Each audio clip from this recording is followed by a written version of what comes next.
Hello friends, welcome to our channel. In today's class, we are going to discuss a poem by Wole Soyinka, The Telephone Conversation. So, இது வந்து பாத்தீங்கன்னா ஒரு poem. So, இந்த poemல நம்ம என்ன பார்க்க போறோம் அப்படினு பாத்தீங்க அப்படினா, the main theme of this poem is racial conflict. அதாவது racial அப்படினா the இன வேறுபாடு அப்படினு சொல்லுவாங்க இல்லையா, அதுதான் இது. So, அதுதான் வந்து the main theme. இதுதான் வந்து the concept. The theme of the poem is racial conflict. Telephone conversation is a dramatic dialogue in which a person of color responds to the racial prejudices of a woman with whom he is trying to negotiate a rental accommodation. Okay, so telephone conversation அப்படிங்கிறது என்ன அப்படின்னு பார்த்தீங்க அப்படின்னா, ஒரு African. So அவங்க வந்து என்ன பண்ணுறாரு அப்படின்னு பார்த்தீங்கன்னா, ஒரு ஒயிட் அந்த இனத்தை சேர்ந்த ஒரு லேடி கிட்ட வந்து டெலஃபோனில் வீடு இருக்கா, அந்த வீடு காலி இருக்கா அப்படின்னு சொல்லி கேட்குறோம் இல்லைங்களா, ஒரு ரூம் வந்து ரெண்ட்டுக்காக அவர் கேட்குறாரு. அப்போ என்ன நடந்தது அப்படிங்கிறது தான் வந்து பார்த்திங்க அப்படின்னா இந்த போயம். ஸோ அப்போ இந்த போயமில் பார்த்திங்க அப்படின்னா, அதாவது வந்து அந்த அட்வான்ஸ் பற்றியோ இல்லை வேறு எந்த விஷயத்தை பற்றியும் சொல்லியிருக்க மாட்டாங்க. அவங்களுடைய கான்வர்சேஷன் வந்து எதுலேருந்து ஆரம்பிக்கும் அப்படின்னு பார்த்திங்க அப்படின்னா, அவர் என்ன கலரில் இருக்கார். ஸோ எல்லாமே வந்து ரீசனபிளாக இருக்குது, அட்வான்ஸஸ் ஓகே, ரூம் ஓகே, எல்லாமே ஓகே. பட் அந்த லேடி வந்து அவர் என்ன கலரில் இருக்காருன்னு கேட்குறாங்க. ஸோ அந்த கலர் அவர் வந்து ஒரு பிளாக் அப்படின்னு தெரிஞ்ச உடனே அவங்க வந்து டெலஃபோனை கட் பண்ணுறாங்க. ஸோ இதுதான் வந்து பார்த்திங்க அப்படின்னா இந்த concept. Okay, so that is this. So this is a dramatic dialogue. So பாருங்கள், as the poem begins, the speakers is a well educated and polished voice as heard on the telephone. So make him acceptable to the landlady. But when he turns to the crucial moment of self-confession, the truth of the racial conflict comes to the foreground. So முதல்ல அந்த டெலஃபோனில் அவங்க பேசும் பொழுது பார்த்தீங்க அப்படின்னா, ரெண்டு பேரோட வாய்ஸுமே பார்த்திங்க அப்படின்னா ஒரு நல்ல எஜுகேட்டடான வாய்ஸாக இருக்குது. ஸோ அவங்களும் அவரை பற்றி ஓகே எ குட் காய் அப்படின்னு நினைக்கிறாங்க. ஸோ இவரும் அதே மாதிரி அந்த லேடியும் வந்து பார்த்திங்க அப்படின்னா ரொம்ப நல்ல கேரக்டராக இருக்கிறாங்க அப்படின்னு நினைக்கிறாங்க.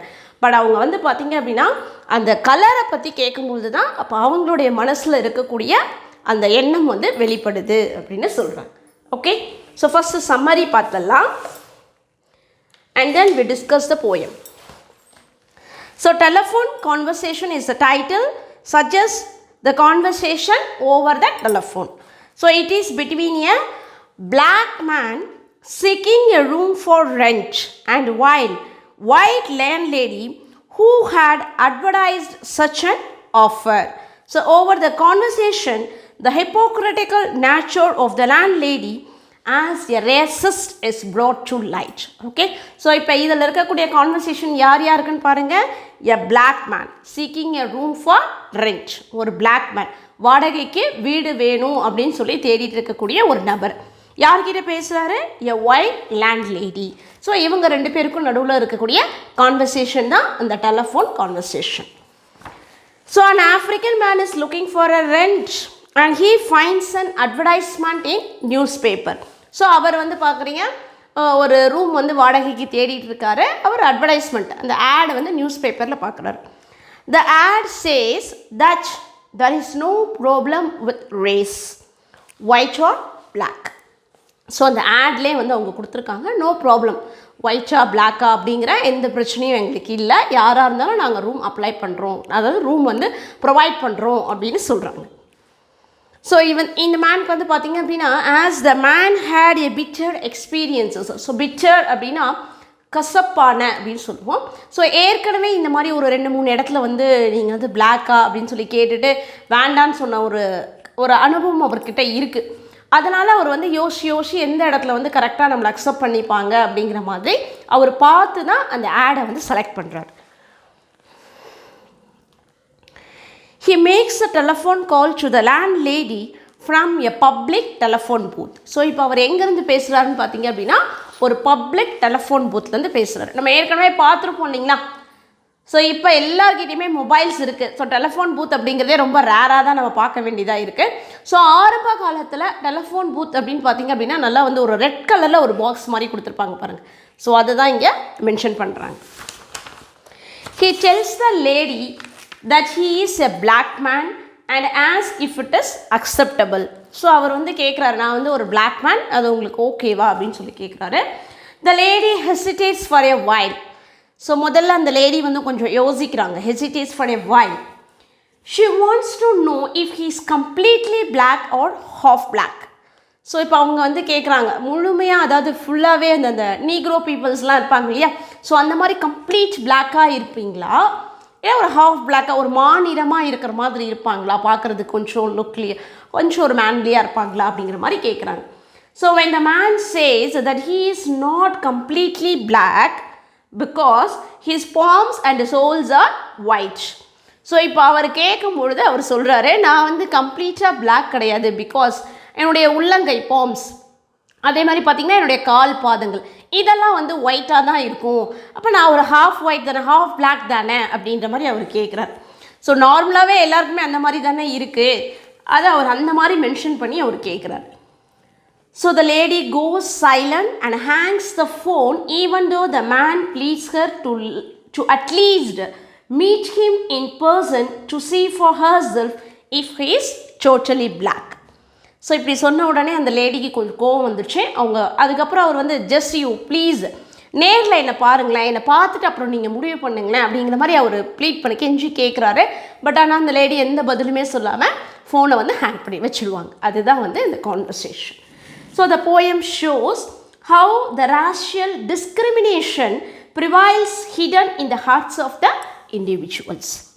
ஸோ ஒவ்வொருத்தருடைய அதாவது ஒரு தனிப்பட்ட நபர்களுடைய மனதில் எந்த அளவுக்கு இந்த இன வேறுபாடு பதிஞ்சிருக்கு அப்படிங்கிறத ஹோல் சோயினிகா வெளிப்படுத்தியிருப்பாங்க. அதாவது even though there are laws against the discrimination in the country, they become ineffective if individual does not change their mindset.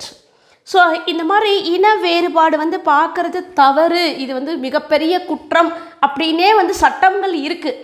ஆனாலும் சட்டங்களை வந்து யாரும் என்ன பண்ணலை, அந்த மக்களுடைய மனசில் இருந்து அதை அகற்ற முடியல. அதனால் அந்த லாஸ் அந்த சட்டங்கள் இருந்தும் ஒரு பிரயோஜனமும் இல்லை. ஒவ்வொருடைய மக்கள் மனசில் என்ன பண்ணணும், அதிலிருந்து வெளியே வரணும் அப்படின்னு சொல்கிறாங்க. ஒரு நல்ல ஒரு கருத்து கூட சொல்லுவாங்க பாருங்கள், திருடனாய் பார்த்து திருந்தாவிட்டால் திருட்டை ஒழிக்க முடியாது.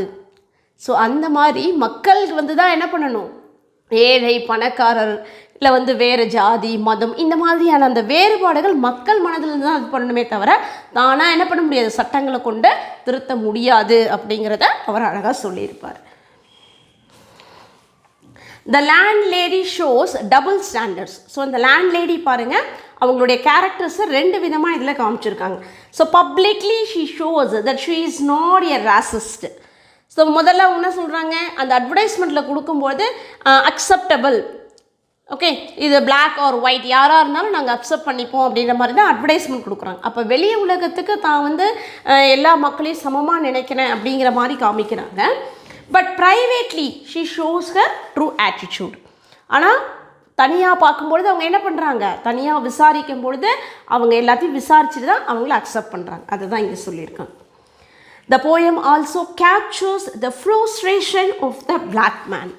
ஸோ இந்த ஃப்ரூஸ்ட்ரேஷன் அப்படின்னா அந்த ஒரு மாதிரியான மனவேதனை தான் ஃப்ரூஸ்ட்ரேஷன் அப்படின்னு சொல்லுவாங்க.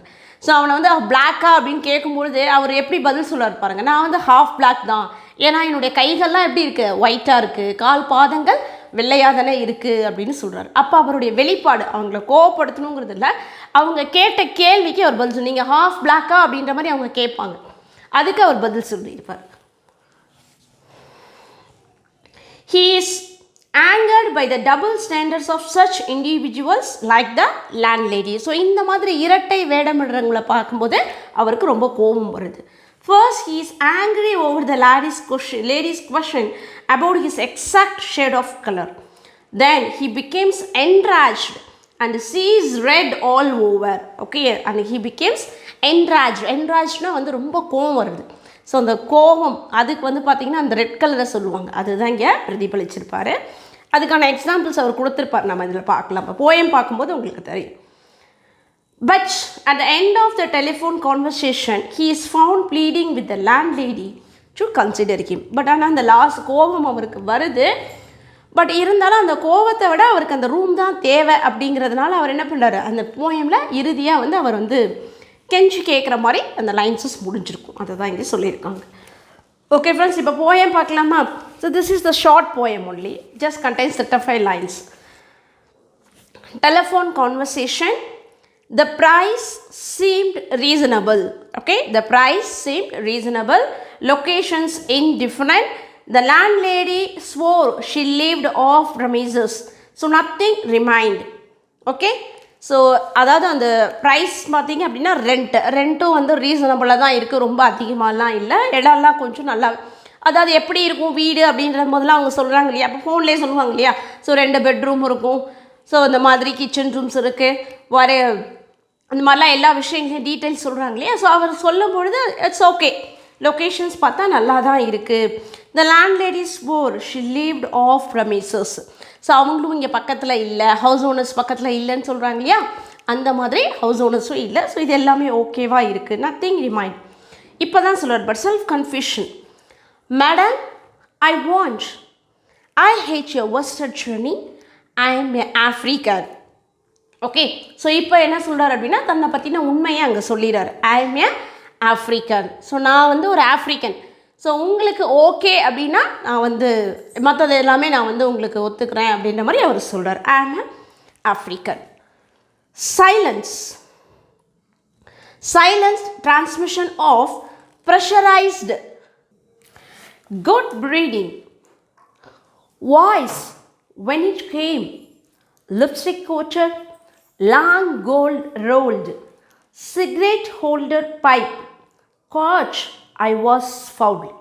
ஓகே, ஸோ இப்போ அவர் ஆஃப்ரிக்கன் அப்படின்னு சொன்ன உடனே அவங்க கொஞ்சம் நேரம் அப்படியே அமைதியாக இருக்கிறாங்க, சைலன்ஸ். ஸோ அதுக்கப்புறமா பேச ஆரம்பிக்கிறாங்க.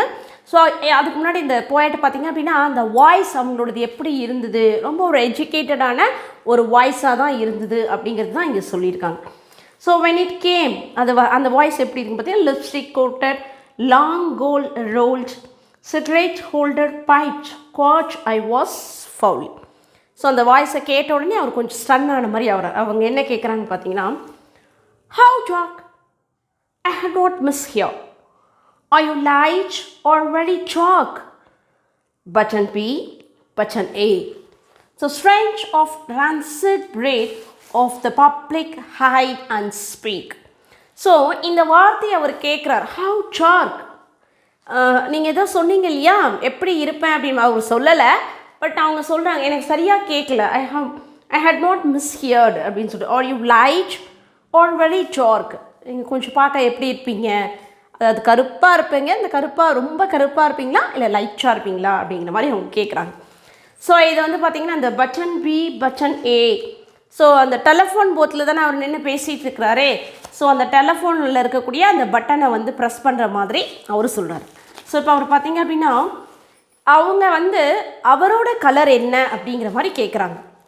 ஓகே, ஆக்சுவலாக இவர் என்ன சொல்கிறார் அப்படின்னு பார்த்தீங்கன்னா அவர் இருக்கிற இடத்துல இருக்கக்கூடிய கலரை தான் கேட்குறாங்கன்ற மாதிரி அவர் வந்து பதில் சொல்கிறார்.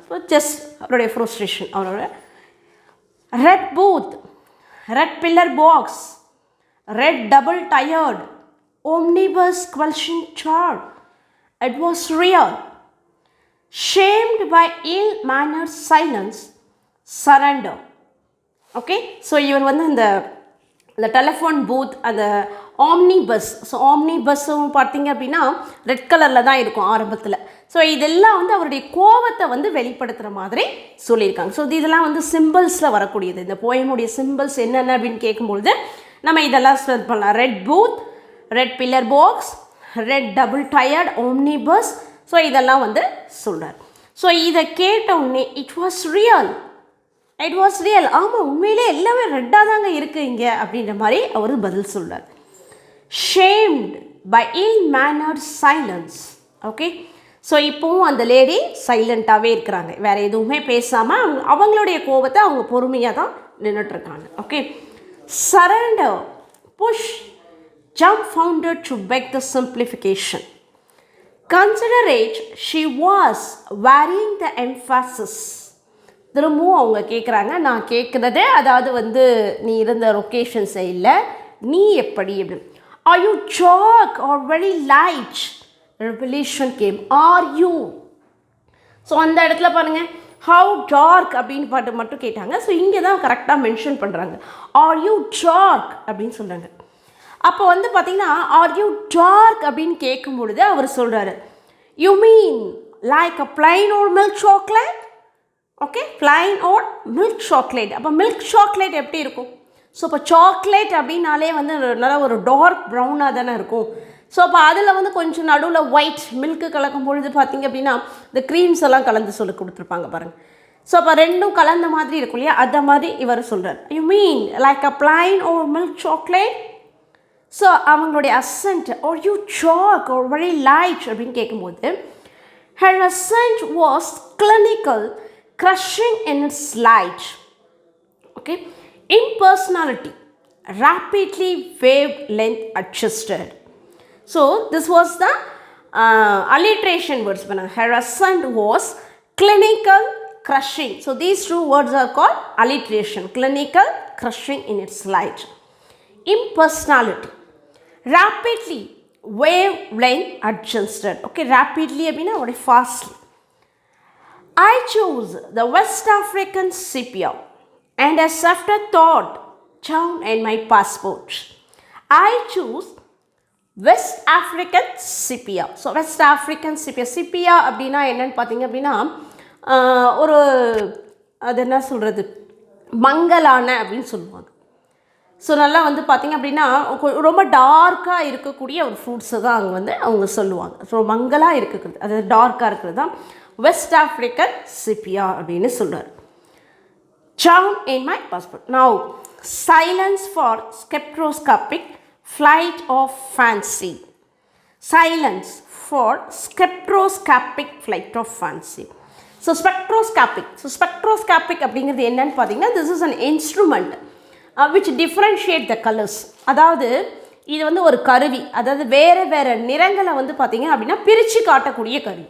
இப்போ நிறங்கள் எல்லாம் ஒன்றா இருக்குது அப்படின்னு பார்த்தீங்கன்னு வச்சுக்கோங்களேன், இந்த லைட் இந்த கருவியை பார்க்கும்பொழுது என்னென்ன கலர்ஸ்லாம் இருக்குது அப்படிங்கிறத தனித்தனியாக பிரித்து காட்டுறதுக்காக பயன்படுத்தக்கூடிய ஒரு கருவி இது. அப்போ இவங்க என்ன சொல்ல வராங்க அப்படின்னு பார்த்தீங்க அப்படின்னா, அவங்க வந்து ஒயிட், இவங்க வந்து பிளாக். ஸோ இவங்க ரெண்டு பேருக்கும் ஒத்தே வராது, சரிங்களா? இது வந்து பார்த்திங்கன்னா இட்ஸ் லைக் ஸ்பெக்ட்ரோஸ்கோபிக், பிரிக்கக்கூடிய ஒரு நிலையாக இருக்குது அப்படிங்கிறத சொல்கிறாங்க. Tell truthfulness changed her, clanged her assent hard on the mouthpiece. So இப்போ அவர் வந்து சொல்கிறாரு இல்லைங்களா, ஸோ வெஸ்ட் ஆஃப்ரிக்கன் சிப்பியா அப்படின்னு சொல்லும்பொழுது அவங்களுக்கு ஒரு சின்ன டென்ஷன். அவங்க சொல்கிறாங்க, what's that conceding, don't you know what that is like brunette. So அவர் கேட்குறார், don't you know what that is like brunette. So brunette அப்படின்னா பார்த்திங்கன்னா ரொம்ப கருமை நிறம் வாய்ந்த அப்படின்னு தான் சொல்லுவாங்க. ஓகே, ஒரு கருமை நிறம் வாய்ந்த பெண் அப்படிங்கிறதுக்கு தான் ப்ரூனட் அப்படின்னு சொல்லுவாங்க. அப்போ ப்ரூனட் அப்படின்னா என்னது, டோட்டலாக டார்க், அதை தானே சொல்ல வரீங்க அப்படின்னு அவங்க கேட்குறேன். That's dark, isn't it? That's dark. Okay, so brunette அப்படின்னும் போது கொஞ்சம் மாநிறமான பெண் அப்படின்னு சொல்லலாம், மேக்ஸிமம் டார்க். அப்போ அவர் சொல்கிறாங்க, that's dark, isn't it? Not all together, not all together, அப்படி இல்லை, ரொம்ப டார்க்லாம் கிடையாது, அது வந்து ரெண்டும் கலந்த மாதிரி தான் அப்படிங்கிறார் பாருங்க. Facially, so listen, facially I am a brunette, but madam you should see the rest of me, see palm of my hand, soles of my feet. Madam நான் பார்க்குறதுக்கு பிளாக்காக தான் இருப்பேன், ப்ரூனட் தான், நான் ஒத்துக்கிறேன் கருமையாக இருப்பேன் அப்படின்னு சொல்லிட்டு. ஆனால் நீங்கள் என்ன பண்ணணும், மற்ற இடங்களை என்ன பார்க்கணும், அதாவது முகத்தை மட்டும் பார்க்கக்கூடாது நீங்கள். ஃபேஷியலி ஐ எம் அ ப்ரூனட், ஆனால் என்னுடைய கை எப்படி இருக்குது, ரெஸ்ட் ஆஃப் மீ, மற்ற இடங்களை பாருங்கள், palm of my hand, soles of my feet. So இதெல்லாம் நீங்கள் பார்க்கவே இல்லையே, ஸோ இதெல்லாம் ஒயிட்டாக தானே இருக்குது, அப்போ நான் ஒரு ஹாஃப் ஒயிட்ஸ் தானே அப்படிங்கிற மாதிரி சொல்கிறேன். Or a peroxide blonde. Okay, so peroxide blonde அப்படிங்கிறது ஒரு வகையான பழம் தான், இந்த மாதிரி ரெட்னு பார்க்கணும். Friction caused. Okay, friction caused. Foolishly madam by sitting down has turned my bottom raven black. Okay, this is the another symbol soon, raven black, my bottom raven black. Okay, இந்த மாதிரி தன்னுடைய கலர்ஸ் எல்லாத்தையும் இப்படி identify பண்ணி அவர் சொல்லிகிட்டே வராரு. So but அந்த lady என்ன பண்ணுறாங்க, ஒன்றுமே ஃப்ரிக்ஷன் காஸ்டு. ஸோ அவங்களுக்கு கோவம் தான் வருது, ஒன்றுமே பேசாமல் அப்படியே ஃபோனை வச்சிடுறாங்க. ஸோ அதுதான் one moment madam sensing. Okay, one moment madam, அவங்க வைக்கிற சவுண்டு வந்து அவருக்கு கேட்குது, அந்த அதனால தான் அவர் டக்குன்னு வேகமாக திரும்ப பேசுகிறார். One moment madam sensing her receiver rearing on the thunder clap. So வேகமாக இப்படி வைக்கிறது தெரியுது. About my ears madam I pleaded wouldn't you rather see for yourself. So அவர் வந்து ஒரு இதுவாக சொல்லிகிட்டு இருக்கிறார். என்னோடய பாகங்களில் பார்க்கும்போது என்னோடய ஃபேஸ்லேருந்து ப்ரூனட்டாக இருக்குது, கை வந்து இப்படி இருக்குது, கால் இப்படி இருக்குது, என்னுடைய பாட்டம் வந்து ரேவன் பிளாக்கில் இருக்குது, அடுத்தது என்னுடைய காது. ஸோ இப்படி சொல்லும்பொழுது அவங்களுக்கு கோவம் வருது. அவங்க கோவம் வந்து உடனே என்ன பண்ணுறாங்க, அந்த டெலிஃபோனை கட் பண்ணுறதுக்கு போகிறாங்க. ஸோ அதனால் அவர் திரும்பவும் அதை என்ன பண்ணுறாரு, இந்த ஒன் மொமெண்ட் மேடம் அப்படிங்கிறது திரும்ப அவர் வந்து ப்ளீட் பண்ணுற மாதிரி இருக்குது. ஓகே, ஸோ அட்லீஸ்ட் நீங்கள் இந்த நேரில் பார்த்தா தான் உங்களுக்கு அந்த கலர்ஸ் ஐடென்டிஃபை பண்ண முடியும். Just give me a chance to see அப்படிங்கிற மாதிரி அவர் கேட்குறாரு. Okay, I pleaded wouldn't you rather see for yourself. So என்னை நேரில் பார்த்து ஒரு முடிவு பண்ணலாம் இல்லையா அப்படிங்கிற மாதிரி சொல்லி இந்த போயம் முடிக்கிறார். Okay, this is a poem by Wole Soyinka, telephone conversation. Okay friends, I hope that உங்கள் எல்லாருக்குமே புரிஞ்சிருக்கும்னு நினைக்கிறேன். ஸோ இதோடைய மெயின் தீம் என்ன அப்படின்னு பார்த்தீங்கன்னா ரேஷியல் கான்ஃப்ளிக்ட். இதுதான் ரொம்ப important. Okay, so telephone conversation was written by hmm, Wole Soyinka. So இதில் என்ன சொல்லியிருக்காங்க, this is a racial conflict. யார்கிட்ட ரூம் கேட்குறாங்க, a black man. Okay, so asking rent for a room to hmm, a white lady. So இதுதான் வந்து இந்த concept. So இதில் இருக்கக்கூடிய அந்த போல்டு லெட்டர்ஸஸ்லாம் நாங்கள் கொடுத்துருக்கேன் போயமில். Are you dark, half dark அப்படி மாதிரி கேட்குறாங்க இல்லையா. ஸோ இதெல்லாம் வந்து இம்பார்ட்டண்ட் பாயிண்ட். ஸோ அந்த லைன்ஸை கொடுத்து இப்போ இந்த பொயட்டிக் லைன்ஸில் பார்த்தீங்க அப்படின்னா இந்த லைனில் கொடுத்து இது எந்த போயம்லேருந்து வந்தது அப்படின்னு கேட்கலாம். How dark, are you light or very dark. Okay, so இதுதான் important light. Are you dark or very light. அதே மாதிரி பார்த்தீங்க அப்படின்னா அவருடைய அந்த ஐடென்டிஃபிகேஷனுக்கு சொல்கிறாரு இல்லைங்களா, facially I am the brunette, facially I am the brunette, but rest of me palm of my hand, soles of my feet. So இந்த லைனும் இந்த போயமில் வந்து இம்பார்ட்டண்ட்டாக இருக்கக்கூடியது தான். ஓகே, ஸோ அடுத்தது பார்த்தீங்கன்னா பாட்டம் ரேவன் பிளாக். ஸோ இதெல்லாம் வந்து ஐடென்டிஃபிகேஷன்ஸ்க்காக அவர் சொல்லியிருக்கிறது. So these are the important points in this poem. So ஒவ்வொரு தடவையுமே டெலிஃபோன் கான்வர்சேஷன் இந்த போயம்லேருந்து கொஷின்ஸஸ் PGTRBயில் கேட்டிருக்காங்க. ஸோ அதனால தான் நான் இந்த போயம்ஸை செலக்ட் பண்ணேன். நான் கொடுக்குற டாபிக்ஸஸ் எல்லாமே வந்து பார்த்திங்க அப்படின்னா ஒவ்வொரு வருஷமும், அதாவது ஒரு 4-5 தடவை இந்த டாபிக்ஸ்லேருந்து கொஷின்ஸஸ் கேட்டிருக்காங்க. ரெகுலராக கொஷின்ஸஸ் எந்தெந்த டாபிக்ஸ்லாம் கேட்குறாங்களோ அதெல்லாமே உங்களுக்கு வந்து நான் இப்போ சிலபஸஸில் கொடுத்துட்ருக்கேன். ஸோ ஒரு ஆர்டராக ஃபஸ்ட்லேருந்து கம்ப்ளீட் பண்ணாமல் இருக்கே அப்படிங்கிற மாதிரி பார்க்கலாம். பட் எக்ஸாம் பாயிண்ட் ஆஃப் வியூவில் நான் கொடுக்குற ஒவ்வொரு வீடியோஸ்லேருந்துமே கண்டிப்பாக கொஷின்ஸஸ் வருங்க. ஸோ அது நிச்சயமாக என்னால் சொல்ல முடியும். Okay friends, I hope that you all enjoy this video. So இந்த வீடியோ உங்களுக்கு பிடிச்சதுன்னா மறக்காமல் லைக் பண்ணுங்கள், ஷேர் பண்ணுங்கள், கமெண்ட் பண்ணுங்கள். ஸோ நம்மளுடைய சேனலை ஃபஸ்ட் டைம் பார்க்குறீங்க அப்படின்னா சப்ஸ்கிரைப் பண்ணுங்கள் ஃப்ரெண்ட்ஸ். அப்போ தான் நான் கொடுக்குற அடுத்தடுத்த வீடியோஸஸ் உங்களுக்கு வரும். All the best.